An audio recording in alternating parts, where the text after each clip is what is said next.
For those of you that don't know, my name is Kayla Tebow, and I am the Child Care Business Training and Curriculum Development Coordinator here at Early Care and Learning Council. Today, we have Dr. Jason Coley, who is here to talk about virtual playgrounds, how virtual and augmented reality are shaping the future of ECE. Dr. Jason Coley is a founding director of the Center for Academic Innovation at Maria College, where he leads initiatives integrating both immersive technologies and generative artificial intelligence into healthcare education. His work explores how virtual, augmented, and mixed reality enhance hands-on training, simulation-based learning, and student engagement, while also leveraging AI for curriculum development, assessment, and personalized learning experiences. Under his leadership, the CAI has expanded its impact by introducing VR technology into the Master of Science in Occupational Therapy program, in which each student and faculty member is equipped with a VR headset as well as launching a mobile VR lab to bring immersive learning experiences to rural and underserved communities. Simultaneously, he has advanced AI-driven innovations that complement immersive learning environments, fostering adaptive and data-informed educational approaches. Dr. Cooley holds a PhD in communication and rhetoric from Rensselaer Polytechnic Institute and an MFA in creative writing from the University of Las Vegas, Nevada. Beyond academia, he is a former Marine and Peace Corps volunteer who served the Republic of the Philippines. His work continues to focus on the intersection of emerging technology, education, and innovation. Please help me in joining Dr. Jason Cooley with all the emojis in the chat.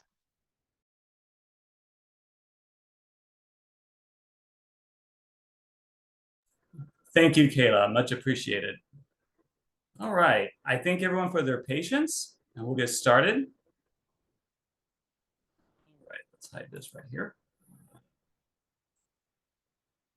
So, as Kayla mentioned, I am the founding director of the Center for Academic Innovation at Maria College. And so I'm really excited to share some of the work we've done there and talk about virtual reality and its applications in early childhood education. So I have a lot to talk about, and hopefully we can get as much as we can in the next 45 minutes or so, and then we'll turn it over to questions. But my role at the center is to apply cutting-edge technologies like VR and AI into our learning curriculum to therefore enhance our learning and help us meet a lot of the needs of the students that we think they're going to be in the next decade or so. I also have successfully integrated VR labs to our nursing programs, and we intend to expand it to others, including MSOT, this summer as well. So we'll be talking a little bit about that during the presentation. Also, we've been able to launch our mobile VR lab, which is a van that we can take into rural or marginalized communities and do the same kind of work that we do on campus in these other places. So we're really excited about that. And you'll definitely hear me talk a lot about access and making sure we get as many people as we can into these headsets. And lastly, we also started a program at the center where all our students can borrow VR headsets. So all our students and faculty have access to this. This is part of our program to help win hearts and minds, so to speak, and have everyone have more familiarity with the VR headsets, as well as it also helps when we end up onboarding the nursing students later into the program, if they've had a little bit of experience with it. I'll also talk about a specific grant that my colleague and I, Don Collenbach, have been awarded. It's a federal grant. Don Collenbach is the director of our Master's of Science Occupational Therapy program. He's the founding director, in fact. And we both were awarded a federal grant to help pioneer VR in training occupational therapists, specifically occupational therapists who are working with children with disabilities and their families. We think it's the first and only Master's Occupational Science program that issues its students and faculty VR headsets. And this is an important point because this particular program, these students only meet 2 weekends a month. So the rest of the time they're going about their daily lives, working, taking care of their families and whatnot. And we believe this will be an opportunity for them to stay connected during the times they're not on campus. So we'll talk a little bit about that more. So today's discussion, we'll talk about how VR works, specifically what it brings to the table and why we're excited about it. Then we'll talk about VR and early education, specific its applications, some of the implementation concerns, and some examples that have been successful. And then we'll finish the discussion with looking ahead to the next 5 years and what we can expect in the coming decade with this technology. So, on right here. So it's important for us to understand how this technology works, what are the affordances and constraints of the technology, in order to understand how to use it in the best kind of way. So first and foremost, virtual reality is an immersive technology.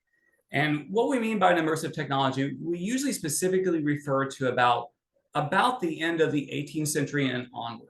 This is technology that is designed usually with vision in mind to make the user or viewer or participant feel transported into another place, to the actual physical space that they belong in. Now, this strategy for immersion, it goes back long in our history.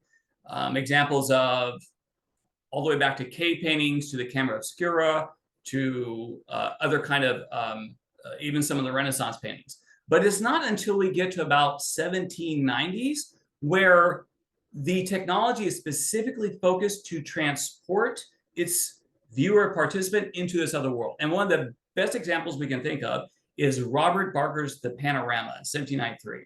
Now, Robert Barker was a military cartographer. And so he was assigned to draw illustrations and paint landscapes to very exact detail so the military can plan strategies. And what he did was he took it one more step. So he went onto a hilltop outside Edinburgh and he painted, in his words, a border without painting without borders, a 360-degree painting of that scene that was correct to linear perspective. So as if you were on that hill looking down into the city of Edinburgh, and that would be the perspective you would see. And it was actually a smash hit. He brought it to London, opened up in Leicester Square in 1793, and it was immediately sold out. It actually started a whole wave of phenomenon in the first half of the 19th century, panorama mania, if you will, where people were obsessed with making these panoramas, and they would go and visit them with the ideas that they would feel transported to the place. Now, this particular place here was a particular mountaintop near Edinburgh, but it soon evolved to other locations, more exotic locations. Even battles was a popular theme. And the extent was, it was more than just a painting. As you can see in the illustration, the visitors would come up into the center of the panorama and then look around in all the directions to see this painting on the wall. But between that dais and the wall, there would be props like faux terrain, trees, shrubbery to add to the effect. There were even some panoramas that would have half goats that would stick halfway out of the wall, a taxidermy goat, but the other half would be painted onto the wall. Now, what's fascinating about this is that the amount of effort that went through to make the place feel like you were really there. Everywhere from, on some of these other versions, they would take to sea and they would have something that would be similar to a ship with a rolling scene that goes by, and they would fill the air with saltwater smells and whatnot. But the whole idea was to transport visitors to this other location. So we can also look for a more modern example in planetariums. So planetariums typically have a dome roof or ceiling, and you use projectors to not only paint constellations, but in some places like the Stratosphere in Montreal have actually 360-degree videos. The idea is that they can immerse the person by covering their entire field of view into these other places. This principle is off. You see it in IMAX theaters. You particularly see it into great effect with Disney rides and Disney's attractions, the effort that they go through to preserve the immersion, to preserve the feeling that the participant is in this other world than the one they're actually using, or residing in, I should say. Now, to unpack this, we really need to look at some of the technologies that go into a virtual reality headset. And let's start with the display and optics. Again, when we talk about immersive technology, most of the time we're referring to technologies that use vision to transport someone into another virtual world in this case. Typically, the higher display of the resolution, the idea is that more photorealism can lead to more immersion, although that's not always true. It's actually a little more complicated than that. But one of the challenges is that most of the headsets have two screens, one for each eye. And so they display the vision in stereoscopic. So the viewer can see the image in 3D, that there is a depth perception to that, so to speak. And in addition to the display, we also have a set of lenses. These lenses are designed, they sit between the eye and the screen, designed to optimize the amount of light, to create the effects of the screen and how it would look like in reality to your real eye. So what we have to keep in mind is that the technology is doing its best to approximate human vision, to create an optical illusion of three-dimensional space, specifically designed for the anatomy of the human eye and body. Interesting enough that the concept of the eye being a separate organism or a separate viewing apparatus, so to speak, from the rest of the body was something that arose in the 19th century with the rise of photography. But before that, and more recent scholarship, we come to accept that humans actually perceive the world with their whole body, of which vision is just one part of that. But nonetheless, it's a very important part. So a lot of effort is going into the headsets to make sure that they have they can meet the display requirements to sustain the illusion of a virtual world. But it doesn't stop there. In addition, head tracking is very important. Head tracking inside each of the headsets is an inertial measurement unit. It's an IMU. It's a gyroscope, magnetoscope, accelerometer that is you find it in most mobile phones, and so headsets have them as well. It is this device that helps the headset know which direction the user is facing in this three-dimensional space. And it moves across 6 degrees of axis. So that means they can go up and down, left and right, forward and backward. So this is what we call 6 degrees of freedom, and where the headset can move through those 6 degrees or 3 degrees of space. This is very important in order to maintain the illusion that you're actually in a virtual space. But also important is the ability to interact with these environments. It's one thing to be able to look around, but usually the user's expectations are that they can reach out and interact with the world around. Now, this is primarily done as of 2025, 2 ways. Mostly by controllers, which the controllers are designed in a way so that the headset knows exactly where they are in three-dimensional space and therefore can infer where the user's hands are. A lot of VR design is very, we should say, focuses a lot on hand interaction, grabbing things, poking things, or whatnot. This is a really important, well, more than important, it's a very attractive feature of the technology because, for example, we have nursing students. And I think that all during the pandemic, there was a lot of anxiety from nursing students who are trying to learn nursing tactics through Zoom. A lot of nurses, engineers, and other students tend to be hands-on learners. That's why they're nurses. They tend to, want to touch things. And so not being able to interact in that way was a great constraint for their learning experience. So VR can create not only a virtual space, but one that you can interact with. And so how you interact with the objects in the world, do objects follow the same laws of physics that you would expect, et cetera, are important in keeping the immersion. And we'll talk more about that, especially when it comes to learning. But in addition to vision, hearing is also important and helps create the level of immersion. There is, for VR in particular, there is what we call spatial audio. It's binaural hearing. And what this means is that as in real life, when you hear a sound, it usually hits one ear before it hits the other. And even though the sound waves could be a fraction of a second apart, your brain knows that it can deduce what direction and approximately how far away that sound came from. And then you can immediately see when this technology is not, or when you don't have spatial audio, how frustrating a meeting can be. For example, in a Zoom call, when there's 12 or even 20 participants, how often has someone said something and then you have to hunt down, who said that? Was that you? There's no clue. But in virtual reality and spatial audio, when someone speaks, they approximate that distance with binaural audio. So you hear approximately how far away and in what direction. This may sound like a small issue, but when it comes to teaching and learning, having that bandwidth and coupling with hand tracking is very significant.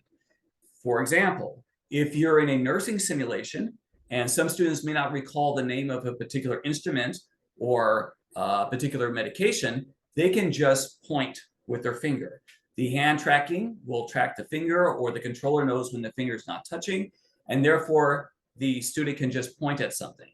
They can use pronouns. What is this? What is that? Because they can signify with their body what object they're pointing to. Again, when it comes to communication, this is this extra bandwidth greatly facilitates. There's less noise in the communication this way. And speaking of hand tracking, the hardware, and we'll talk about this in the future, there is a big difference in some of the hand tracking that's currently available. The Meta controllers Meta uses controllers to do most of its input, whereas the Apple Vision Pro uses micro gestures to interface with it. We'll talk more about hand tracking a little later on, especially in the future, but it's definitely a goal that most of the headset manufacturers seem to be aiming for. Their perfect headset, or their ideal headset, would be ones where no user would have to pick up a controller. They could just use their hands and their eyes or their voice to interact with the headset. Then we come to connectivity and processing. So during discussion, we need to divide VR headsets into two categories. One is the standalone headset, as you see in the image on the right side there. This is the kind of VR most people have seen in the wild, most typically the Meta Quest 2 or the Meta Quest 3. It is built off similar mobile technology, so everything is self-contained on the headset.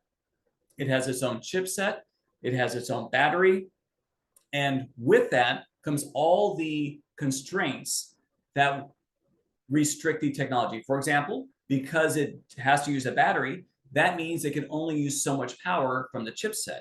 Because it's so close to the face, it has serious concerns with heating. So most of the standalone headsets are underclocked, if you will, for safety reasons. On the other side, we have tethered PCs, or PCs that are typically powered. All the performance happens on a desktop, usually a beefy desktop with a high-end graphics card, to create the virtual world that the viewer sees. It can be done tethered, although there is some advances with wireless streaming. You still need to be next to a computer.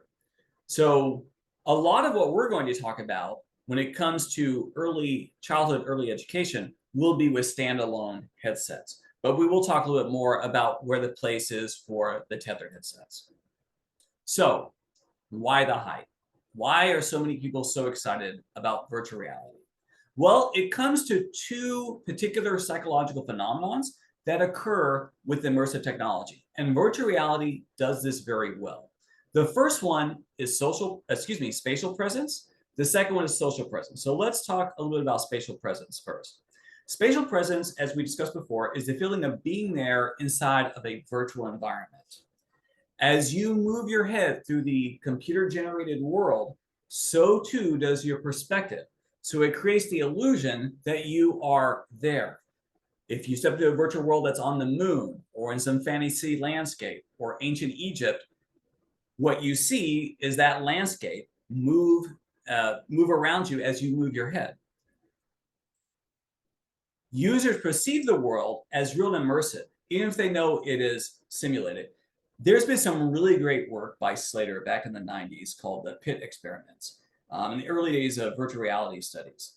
And he devised an experiment in which users would walk across a plank over both a real pit and a virtual pit that they experienced in virtual reality. What he discovered was that the human body does not differentiate between real stimulus and mediated stimulus. So in other words, if you look over into a pit, whether it's real or not is beside the point so much as whether or not your body responds to it. It will treat a virtual cliff as if it is a real cliff, even if your mind is telling you, it's only in your head, so to speak. Well, this is a really powerful phenomenon that we can use as educators to help engage students and help motivate them to be more curious about learning. So for example, VR headsets with high quality visuals or realistic physics in it, motion tracking and responsive environments tend to come with a high level of immersion and therefore a strong sense and a sustained sense of this spatial presence. Now, the other side is social presence, and this is very important as well. social presence is a sense of being with others in a shared virtual space. So similar to going to a movie theater experience, it's a different experience to watch a movie by yourself in a theater versus watching a movie with a bunch of other people on the opening night. It's a different vibe. And the same can happen in these virtual spaces. Users feel that the virtual characters or other users are truly present and interacting with them. So for example, we have, as I mentioned before, a VR nursing simulator, and the students can engage in it, but they need not be in the same physical room. Students can be at home and participate through virtual reality events that some students are on campus participating in, or other students may be in their homes. As long as they have a solid Wi-Fi connection, they would be able to participate as well. Oh, I see that we have some here. Oh, okay. Just making sure. So what's really interesting about the social presence aspect is that the social avatars or the virtual characters that you interact with need not be real people. They just have to feel like real people for you to experience social presence. It's still a long way to go to make it sustained, but you might have seen some of the imagery I had in the photo back there of Mark Zuckerberg talking to Max Friedman, the Meta Codex avatars. So it's something they're working on to try to create photorealistic avatars of people specifically so they communicate across distance and feel like they're sharing an experience together. I think we'll talk more in the back half of the presentation, but the idea of a lot of the generative AI playing the role of characters is becoming more and more of a possibility, that they will become more realistic and be able to participate in more complex roles. And finally, enhanced by avatars, real-time voice, and body language cues, and eye tracking all help make the social presence more immersive. When you can look into the face of an avatar and watch its eyes follow you, or that its mouth moves with what it's saying, that helps create that feeling of social presence that who you're speaking with is really only a few feet away from you. And this is another factor that we think is very important for learning and education. It's one thing to explore or learn or tinker or play with anatomy objects. It's another if you have someone else in that virtual space with you and doing it together.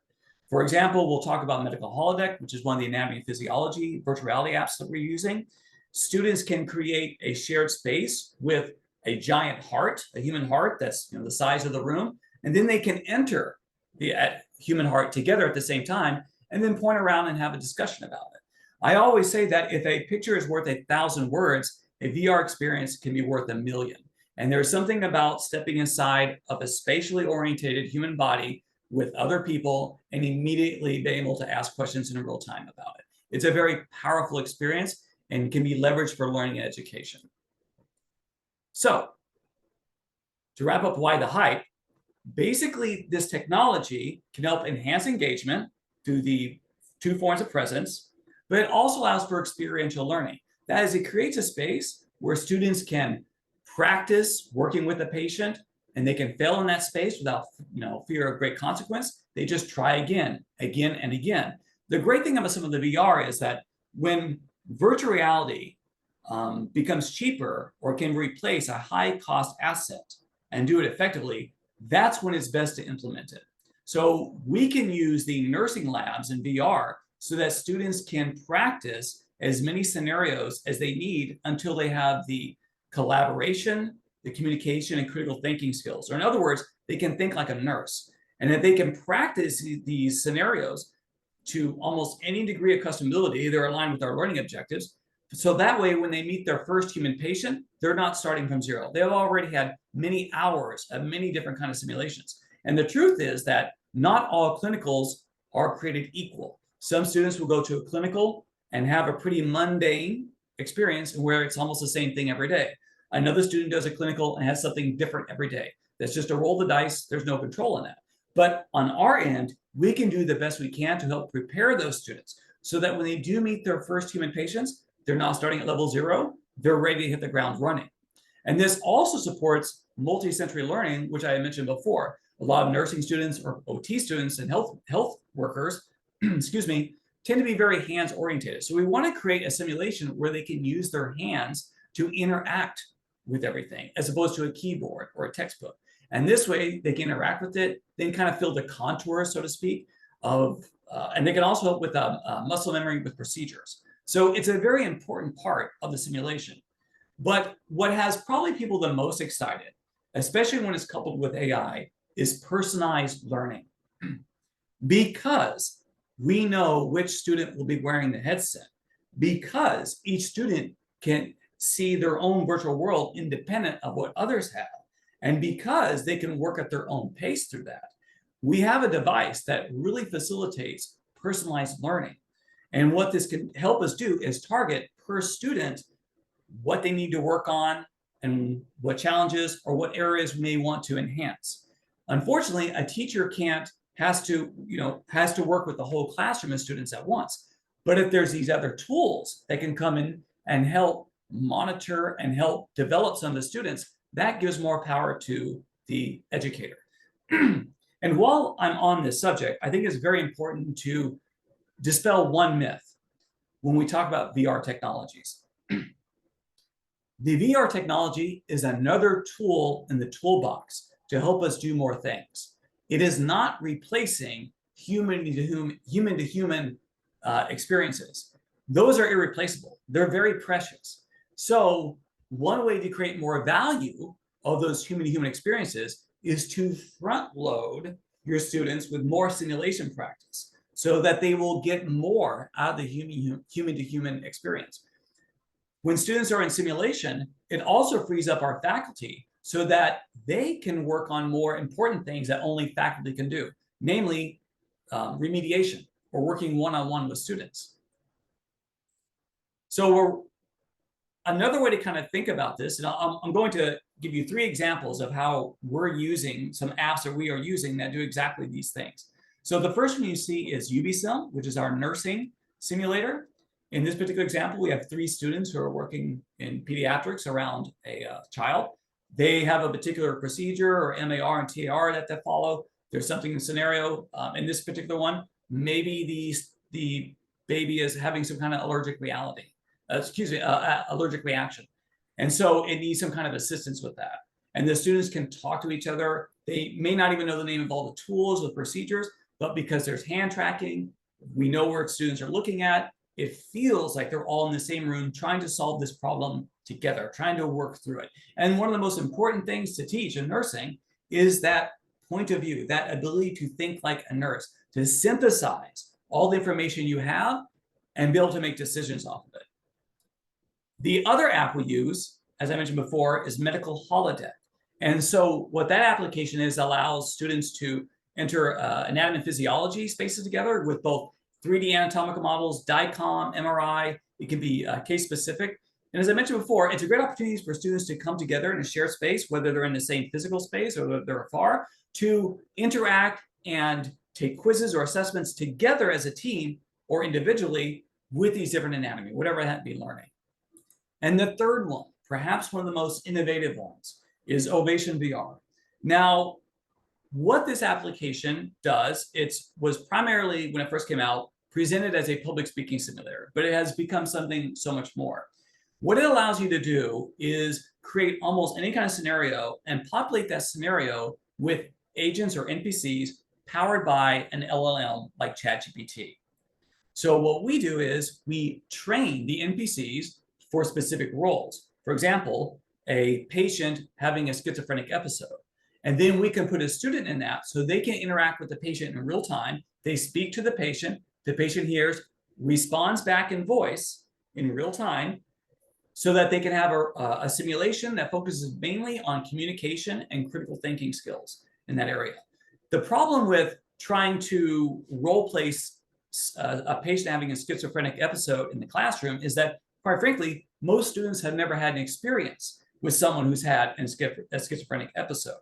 So the immersion quickly breaks. It's hard for them to maintain character. They don't really know what to say or do.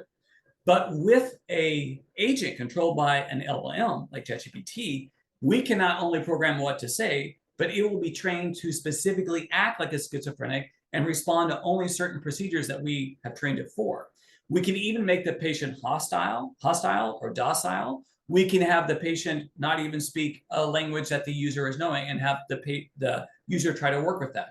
Everything the user interacts with this AI agent is recorded so that we can study later, not just the transcript, but how often they made eye contact, how often they looked away. Did they use a lot of filler words? Did they use their hands a lot to talk, et cetera, et cetera. So this gives us a new tool to explore these kinds of applications. So this is why we're really excited about this technology. So we'll wrap up this section real quick. We're talking about a few terms. I mentioned some already, VR, AR, MR, and XR. So just to clarify the terms, extended reality or XR refers to a spectrum of technology in which immersion is obtained through audio or visual perception. As we move from left to right on this spectrum, we engage with more technology and create more immersive environments. So let's start with talking a little bit about augmented reality.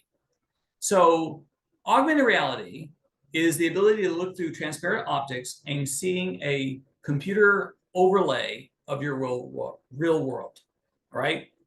The key here is transparent optics. Although most AR apps will tote something called, most phones will tote an AR app, those are not actually augmented reality. The truth is that AR really doesn't exist today. And I'll go back to what I mean by transparent optics. In a true augmented reality device, like a pair of glasses, the photons of the real world will travel through and hit your eye. On your phone, that's just not the case. In your phone, the camera takes in the photons from the world and gives you a display with a computer-generated image over it. So, although we'll talk a little bit about later about Project Orion, there are no really viable AR products today, but that is set to change, and it's a very important device that we'll talk about at the end of this presentation. So we've already talked about virtual reality, which is on the other end of the spectrum, and that is when the vision is completely immersed in the virtual world. And it becomes the first order perception. You respond to the virtual world before you respond to the external world. And this really started with consumer VR launch in 2016. So that's really where all the new hype had started with these products. Before, it was almost restricted to just niches like research laboratories or arcade parks that existed in the 90s. You know, it was a very niche technology. But a lot of hype is given toward mixed reality. And like on the phone, it is when the vision passes through the video cameras of the phone and is presented to the user. And like on the phone, the computer images you see, or the images you see, are generated onto the video feed, right? So the excitement about this is that it's a spectrum. You could look through a headset with mixed reality and see your office or whatever, your classroom around you, and you could see virtual objects sitting on your tables, or you might even look out your real window and it would be overlaid with a vision of looking out onto the moon. Or you could have half your room in virtual reality, but the other half would be in mixed reality. So that way you could see if someone comes in the door. The Apple Vision Pro does just this with a dial that I think they call it the crown on the side of the head. You turn it one way all the way, full virtual reality. You turn it the other way, and the virtual reality world will slowly disappear around you until you just see what we call the pass-through. That is the video camera vision that the headset is providing. Before we can get to AR, we have to learn a lot about MR, which is that mixed reality. In fact, you're already seeing Meta and some other companies kind of moving away from VR per se and moving toward a more a buzzword mixed reality. There's a lot of utility, we believe, in this because, again, coupled with computer vision like AI, which we'll talk about in a second, you can have a really powerful technology that knows what you're looking at and not only can identify it, but also provide you virtual copies of it or give you an entirely virtual world with a cutout of just your desk in it. So there's a lot of utility, we believe, in this approach. Now, to kind of wrap this up with the XR, it's best to think of it as immersion on how deep you are in with this technology, so to speak. So AR is just surface level. Again, most of the photons you see in the real world are actually hitting your eyes. Mixed reality, you're a little deeper into the immersion. You don't see any of the photons. Nothing you see is from the real world, but you see representations of it. And then all the way to virtual reality, which we talk mostly about today, in which you're completely immersed in a computer-generated world in all directions. So let's talk a little about early childhood education and some of the applications, considerations, and examples of implementation on this. So why focus on early childhood? Well, because we know that the early years of childhood learning is very formative, and that some of the things, those your cognitive, motor, emotional developments can have lifelong impacts. So this technology can have specific utility in helping develop all three of those skills. But the caveat, the technology is not to replace play or human interaction. It's to enhance it, to bring people who are not in the same room together so they can interact with something, or to bring virtual objects into a shared space that otherwise could not exist. And we can think of a lot of utility for this, everything from I mentioned before with learning about anatomy or being transferred to a far off place. VR can nurture creativity, exploration, and engagement in safe, guided ways. It will probably take years for us to fully understand, if ever, the impact that the pandemic had on learning and how a whole generation of children are going to suffer unknown consequences from this. But a lot of educators have already noted that today there seems to be a lot of post-pandemic apathy or lack of engagement with a lot, especially young people, into learning. So virtual reality and its related technologies like XR can be a tool to help bring back that curiosity and engagement, which is why we're so excited about it. It can help foster play in meaningful but guided ways. Oh, sorry about that. All right. So we can think of the VR as kind of a third teacher between the human, the environment, and the technology itself. So learning as a playground, virtual sandboxes. So these are the applications such as they're open interactive spaces that encourage play-based explorations.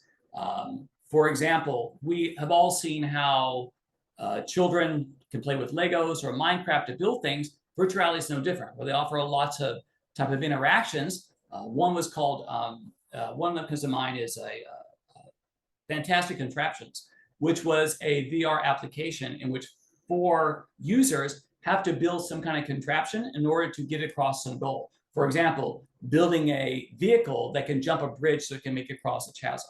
So this gives students this guided play. You also may see this in there are some applications for freshman students who are just entering college to take some VR escape rooms applications. So they can kind of learn and kind of interact with the world around them and kind of, you know, have play as part of learning.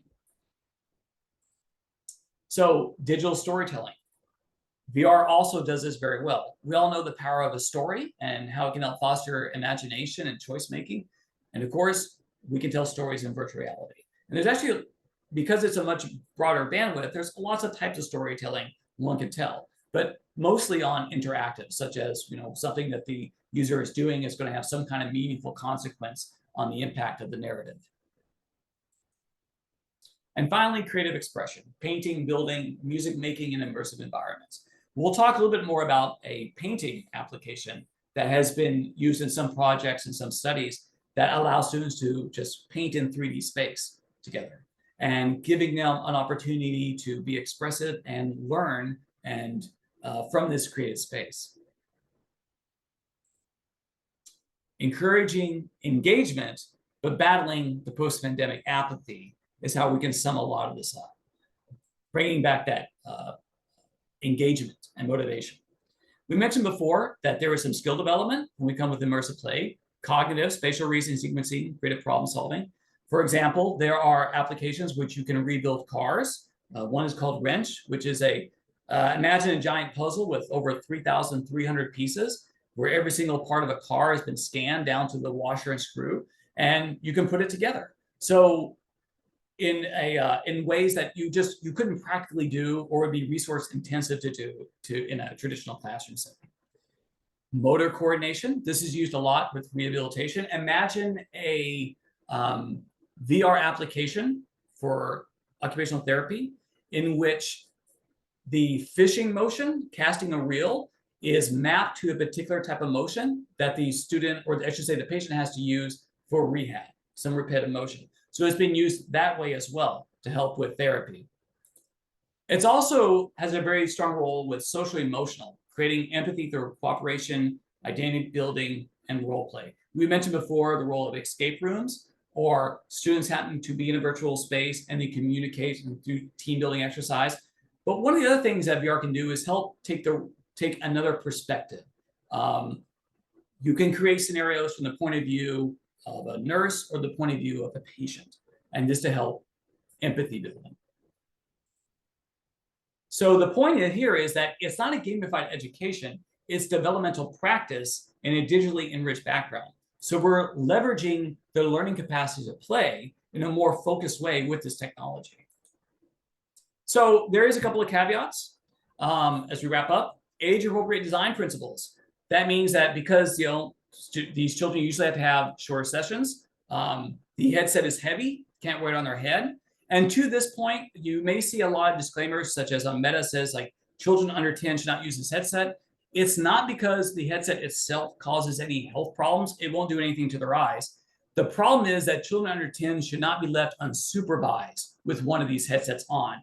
There's plenty of YouTube videos that show the consequences of people walking in and getting punched with one of these things, or running into a wall, or punching a TV or a mirror or something like that. So that's more with the caveats on age when it comes to the headsets. Kids can't be trusted along with them. Of course, I understand, or handing someone a modern day VR controller is like, to some people, hanging them a harmonica and asking them to play something. It can be intimidating. What do these buttons do? What is this? What is that? So we keep the interaction simple, usually just touching something or just a gesture of smashing something. But we try to use the passive movement and adult-controlled environments. We put everything on rails to kind of give it a sense of direction. So we make sure that this play is not just for the sake of play, but it's play with a purpose. Remember, the caveat here is we design for delight, but also for safety and developmental fit. So classrooms, examples we discussed before, nature walks, being transported to other places. And we talked about blended VR in the sense that in our nursing program, for example, the students practice their fine motor. They learn something in the classroom, go to skill labs to practice in the low fidelity mannequins, like how to insert a catheter or needle, the fine motor skills. And then they come to the lab to practice together. VR can do a lot of things, but also has shortcomings. And where those technological shortcomings are, you find other technologies to make up for it. In our case, the nursing mannequins. It's not about the screen time, but rather about meaningful learning. And finally, we talked a little bit about the federal grant that my colleague Don Collenbeck and I, where we are using these virtual reality tools. We're not using them on the children themselves. We're using them to train future healthcare workers, to train them how to work with children with disabilities, and as well as interacting with their families and helping them. This includes in the home with caregiver support. VR become a safe space and learning of self-expression. And finally, as we do with the grant, there's lots of studies, for example, on the role of children with autism seem to gravitate a lot toward a lot of the VR experiences. There are some guesses why, but there seems to be a lot of traction made, in particular with this population. So whether it's home or clinical settings, we know that it's a powerful tool for personalized and sensory-rich environments. Okay. Briefly, because I know we're running up into the question here, let's talk about a little bit examples here. The first one is a school in Nebraska, Wenceslaus, which used open source, OpenBrush, and Ocean Rift to develop some learning curriculum and integrate it with an elementary school to great success. In addition, there's been some classroom projects in Europe between a virtual classroom between a school in England, Finland, and the Czech Republic, and the students would spend time in VR, taking instruction in math, art, and English language. But as I said before, we're also doing that here at Maria College. So to wrap up things and looking ahead, what can we expect with the current state, the next 5 years and the decade? Well, right now, there are 3 players that have their eyes set for education or education adjacent productivity, in this case, targets. First is Meta, which their Quest 3 headset, which is a more of a general user headset, costs about $300 to $500. The Apple Vision Pro, which is the $3,500 headset, and is not in any way ready for educational deployment yet. And Google is working with some partners like Samsung and Lenovo to roll out Google XR onto devices. Now, the real product here is not these headsets. It is the operating system that is powering it. These headsets will change over time. But what gives these headsets their power is what they can do with their operating system. Apple, for example, will have access to its Apple ecosystem, and so all the benefits that come with that. Google, the Android store. And in Meta's case, they had to create their own OS, the Horizon OS, and is really pushing that as a product. But the important thing is that all these items are off the shelf for consumer. There is another class of headsets called enterprise, but they're used mostly for professional industrial use, like in automotive or engineering or prototyping. They tend to have higher resolution because they need it for the stuff they're working on, fine text, cars, I said before, things like that. Training people in power plant management. They also cost a lot more money, up to $6,000 a headset, which doesn't include all the enterprise licensing fees, management software that you have to have with this. And most of them will not even work on they need another computer to power it. So already you're spending $8,000, maybe $10,000, and you still don't have the computer yet. Fortunately, none of these are necessary for early child education, right? We can stick with the Meta or some of the off-the-shelf consumer. So what can we expect in the next 5 years? An expansion of 5G network and edge computing. Basically, increasing the latency and power of our cellular network so that you can do more and more without being constrained to Wi-Fi. In addition, we're looking at AI integration enhances. So AI is already being integrated in some of the other AR or VR products, and to be not only a virtual assistant, but to couple it with computer vision and computer hearing and all these other aspects of it that AI can help optimize and make the device run smoother or increase its capacity to do what it needs to do. And of course, we expect more higher fidelity displays, particularly OLED in the next 5 years, more refinement in tracking, longer battery life, improved chipsets, et cetera, as well as haptics or the feedback you might get, particularly with brain-computer interfaces, which, because since you're already wearing a headset, there's a lot of research going into, well, if you already have one against your scalp, how can we use brain-computer interfaces to implement that into these headsets? So as a reminder, it's tech-driven immersion.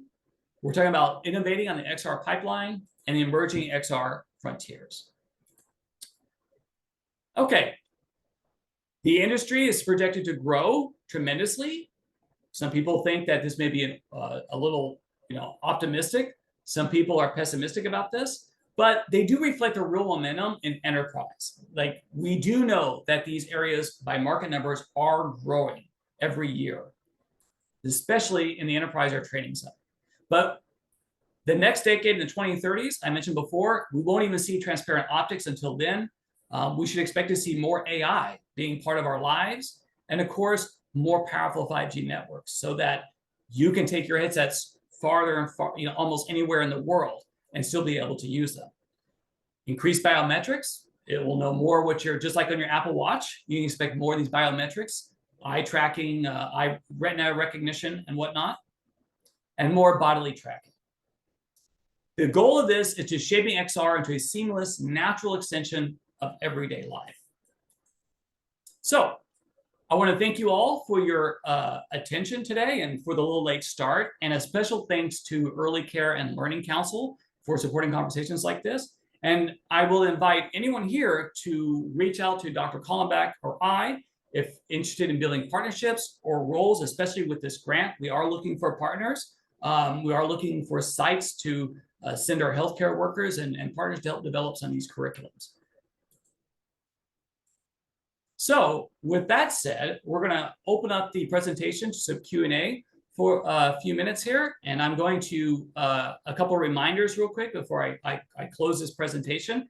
I think this email is already in the handout that was given, but feel free to reach out to me. And there's a QR code for my LinkedIn if you want to connect that way as well. And of course, if you're going to put questions in the chat, just throw the question marks in front of them so they're easy to see.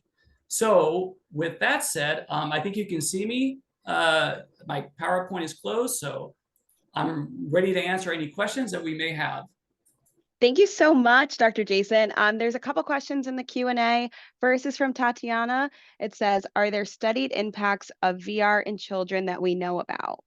So the short answer would be, what do you mean by impact? So if it comes to like learning objectives, yes, there are some studies that show engagement, more motivation. Most of those are going to be focused mostly on adolescents. One of the challenges is it comes to young children is none of the headsets really fit them that well, right? So it's a more when it comes to young children, it's more difficult to get some of those studies. But we do have some. There are, some people went the extra mile, modified headsets to do some of that. So the signs are pointing to favorably. The challenge is, like so many things with VR, is we don't know exactly what is going on to create this. So we have to do a lot more studies. And what is even more challenging is that for some people, and I'm sure people in this audience, they've had really bad experiences with VR. Often because maybe they saw something like the Van Gogh exhibit, and so they were put into a headset that was not adjusted for their eyesight, was not fitted properly. So they were probably looking at an image out of focus that could never be focused to begin with. So of course, that's going to lead to those kind of problems. So that is all to say that even today, we have a lot of ergonomic challenges to meet adults. And now imagine trying to do children, right? From K through 5 or something like that. But this technology is becoming lighter. It is becoming more ergonomic. It is being designed, more successful design to accommodate more people. One thing I didn't mention is that I know we're talking about the children here, but to illustrate the point about accessibility, even the headsets that we have about 150 of them, we buy aftermarket head straps to put on it so that the student can feel accommodated. For example, I have one right here. Most of you, if you've done VR, you may have used like the stock strap. So when we do VR, we add these apparatuses, right? So and you think about it, how many students wear glasses? How many have a ponytail? How many of them have like headwear, religious headwear they want to take off? So that is all to say that this really long way is that there are not enough studies done on children because of hardware reasons. But there are a lot of people who are very eager to do a lot of these studies on children.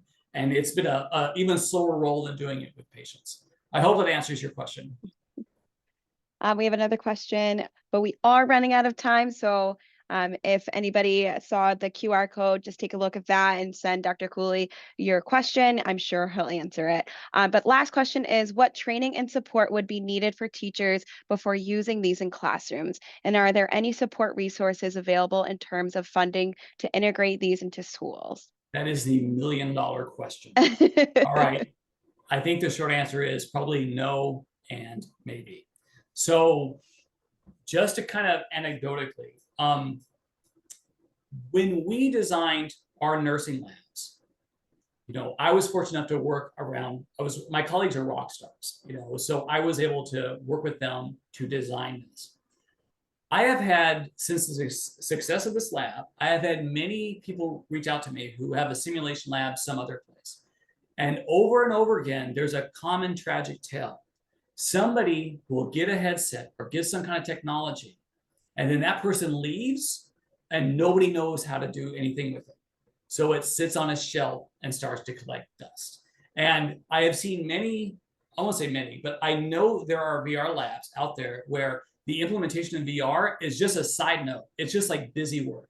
Oh, you finished your homework early? Why don't you just put this headset on and just paint something, right? It's not guided, it's not focused. And those experiences can be great. But in a classroom where there's limited time and you're trying to get as much teaching efficiency out, then you kind of have to put more resources in, one, onboarding and training everyone, and two, building a structure so that knowledge can be transferred easily. We're still in the process of doing that at Maria College, but one of the tactics we had to do is, I mentioned that VR headset program. I did not realize how influential that program has been, because it has allowed me to capture a lot of naysayers. There are a lot of naysayers because they'll see VR and they'll go, that's just a game, or I don't get it, or something like that. Or maybe they had a bad experience. So you have to put a lot of effort in making sure that first impression is not only important, but that they're comfortable. If a student or faculty or anyone is not comfortable, they cannot learn inside the headset. And this doesn't even get to curriculum development or those other areas. Just out of the gate, is the student comfortable inside the VR headset? And on that note, for those of our students who are not, we do all three of those apps we have that I mentioned in VR have 2D portal versions. So they participate through their laptops or some other means. We actually have a whole other computer lab devoted to that. Amazing. Thank you so much, Dr. Cooley. If you want to keep having valuable conversations like this, please complete the survey that pops up at the end of this webinar. I apologize that it did go a couple minutes after 1 o'clock. And if you want to watch any of our previous Learning Cafes, please subscribe to our YouTube channel. I hope everyone has a great rest of your day. Bye. Thank you, everyone.